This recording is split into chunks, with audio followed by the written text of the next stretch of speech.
মই যোৱা মোৰ যোৰহাট লোকসভা নিৰ্বাচনত মোৰ নিৰ্বাচনৰ প্ৰায় একমাহ আগত এইবোৰ সব কথা এনেধৰণৰ কথা এইবোৰ সব নহয় নতুন নতুন কথা লাগেতো নিৰ্বাচনত সেই সময়ত বেলেগ বেলেগ ধৰণৰ কথাবোৰ ওলাইছে যে বিদেশৰ ছোৱালী কিয় বিয়া কৰিলে অসমৰ ছোৱালী নাপালে নেকি খুৰাৰ লগত কিবা ভাল আছে নে কিবা বেয়া আছে নে এনেকুৱা বহুত কথাখিনি সব অপপ্ৰচাৰ কিন্তু নিৰ্বাচন সময়ত স্বাভাৱিক সেই নিৰ্বাচনৰ একমাহ আগতে প্ৰকাশ হ'ল আৰু তাৰ ফলটো যোৰহাটৰ ৰাইজে দিলে এইবাৰ দেখিছোঁ বিজেপি দলৰ ভিতৰত নতুন ভয় নিৰ্বাচন অহা বিধানসভা নিৰ্বাচন এক বছৰ পিছত আছে এতিয়াৰ পৰা অপপ্ৰচাৰ আৰম্ভ কৰিলে এইবাৰ বেছি তেওঁলোকে শংকিত হৈছে নেকি যিহেতু ৰাইজৰ তেওঁলোকৰ প্ৰতি মোহভংগ হৈছে তেওঁলোকে গম পাইছে যাৰ ফলত পঞ্চায়ত নিৰ্বাচন পাতিবলৈ তেওঁলোকে সাহস কৰা নাই এটা পিছত এটা তেওঁলোকে কাৰণ দেখাই আছে আৰু মই ভাবোঁ বিশেষকৈ মুখ্যমন্ত্ৰী মহোদয় যেতিয়াৰ পৰা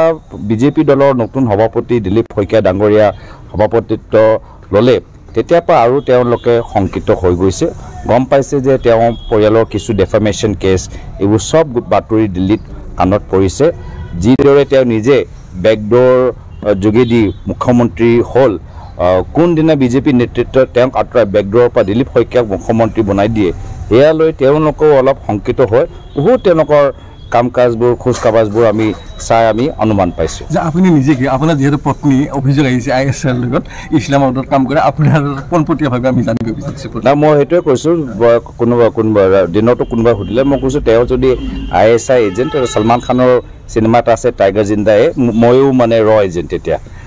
তো যদি তেওঁ আছে ময়ো ৰ এজেণ্ট এইবোৰ সব অপপ্ৰচাৰ মনোৰঞ্জন অসমৰ জনসাধাৰণ সব কথা ভালদৰে জানে আৰু অসমৰ জনসাধাৰণ আজি তেওঁৰ বিবেক শক্তিৰ ওপৰত মোৰ বিশ্বাস আছে তেওঁলোকৰ ওপৰত মই এৰি দিছোঁ 12 বছৰ ধৰি আপোনাৰ পত্নীয়ে নাগৰিকত্ব লোৱা নাই যে চিটিজেনশ্বিপ লোৱা নাই ভাৰতীয় নাগৰিকত্ব এই সম্পৰ্কে কি কয় মই কৈছোঁ যে মুখ্যমন্ত্ৰী অলপ টেনশ্যনত আছে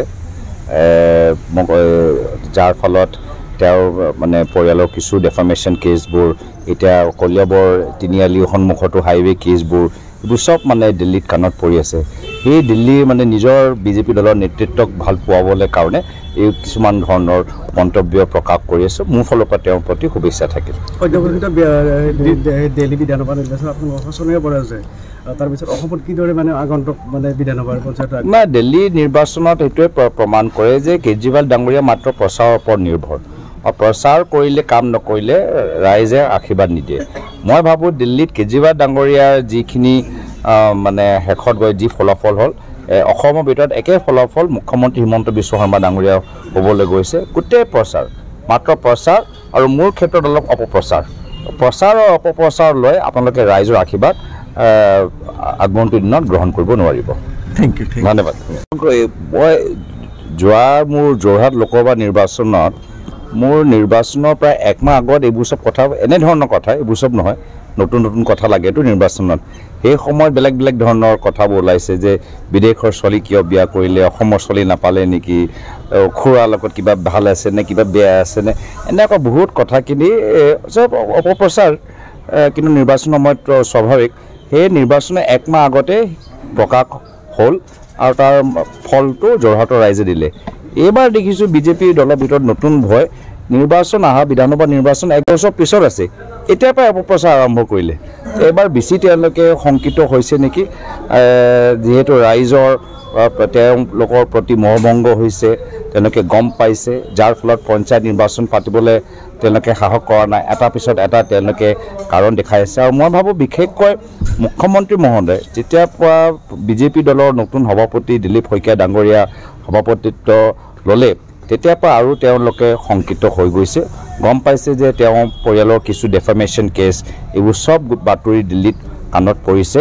যিদৰে তেওঁ নিজে বেকডোৰ যোগেদি মুখ্যমন্ত্ৰী হ'ল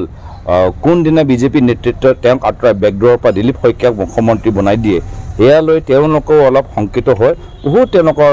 কাম কাজবোৰ খোজ কাবাজবোৰ আমি চাই আমি অনুমান পাইছোঁ যে আপুনি নিজে কি আপোনাৰ যিহেতু পত্নী অভিযোগ আহিছে ISR লগত ইছলামাবাদত কাম কৰে আপোনাৰ পোনপটীয়াভাৱে আমি জানিব বিচাৰিছোঁ না মই সেইটোৱে কৈছোঁ কোনোবা দিনতো কোনোবাই সুধিলে মই কৈছোঁ তেওঁ যদি ISI এজেণ্ট সলমান খানৰ চিনেমা এটা আছে টাইগাৰ জিন্দায়ে ময়ো মানে ৰ এজেণ্ট তেতিয়া তো যদি তেওঁ আছে ময়ো ৰ এজেণ্ট এইবোৰ সব অপপ্ৰচাৰ মনোৰঞ্জন অসমৰ জনসাধাৰণ চব কথা ভালদৰে জানে আৰু অসমৰ জনসাধাৰণ আজি তেওঁৰ বিবেক শক্তিৰ ওপৰত মোৰ বিশ্বাস আছে, তেওঁলোকৰ ওপৰত মই এৰি দিছোঁ। যে 12 বছৰ ধৰি আপোনাৰ পত্নীয়ে নাগৰিকত্ব লোৱা নাই, যে চিটিজেনশ্বিপ লোৱা নাই ভাৰতৰ নাগৰিকত্ব, এই সম্পৰ্কে কি কয়? মই কৈছোঁ যে মুখ্যমন্ত্ৰী অলপ টেনশ্যনত আছে, যাৰ ফলত তেওঁৰ মানে পৰিয়ালৰ কিছু ডেফামেশ্যন কেছবোৰ, এতিয়া কলিয়াবৰ তিনিআলিৰ সন্মুখতো হাইৱে কেছবোৰ, এইবোৰ চব মানে দিল্লীত কাণত পৰি আছে। সেই দিল্লী মানে নিজৰ বিজেপি দলৰ নেতৃত্বক ভাল পোৱাবলৈ কাৰণে এই কিছুমান ধৰণৰ মন্তব্য প্ৰকাশ কৰি আছে। মোৰ ফালৰ পৰা তেওঁৰ প্ৰতি শুভেচ্ছা থাকিল। সদ্যঘোষিত দিল্লী বিধানসভা নিৰ্বাচন আপোনালোকৰ শোচনীয় পৰাজয়, তাৰপিছত অসমত কিদৰে মানে আগন্তুক মানে বিধানসভাৰ পঞ্চায়ত নাই, দিল্লী নিৰ্বাচনত এইটোৱে প্ৰমাণ কৰে যে কেজৰিৱাল ডাঙৰীয়া মাত্ৰ প্ৰচাৰৰ ওপৰত নিৰ্ভৰ, আৰু প্ৰচাৰ কৰিলে কাম নকৰিলে ৰাইজে আশীৰ্বাদ নিদিয়ে। মই ভাবোঁ দিল্লীত কেজৰিৱাল ডাঙৰীয়াৰ যিখিনি মানে শেষত গৈ যি ফলাফল হ'ল, অসমৰ ভিতৰত একে ফলাফল মুখ্যমন্ত্ৰী হিমন্ত বিশ্ব শৰ্মা ডাঙৰীয়া হ'বলৈ গৈছে। গোটেই প্ৰচাৰ, মাত্ৰ প্ৰচাৰ, আৰু মোৰ ক্ষেত্ৰত অলপ অপপ্ৰচাৰ। প্ৰচাৰ আৰু অপপ্ৰচাৰ লৈ আপোনালোকে ৰাইজৰ আশীৰ্বাদ আগন্তুক দিনত গ্ৰহণ কৰিব নোৱাৰিব। Thank you. ধন্যবাদ। মই মোৰ যোৰহাট লোকসভা নিৰ্বাচনত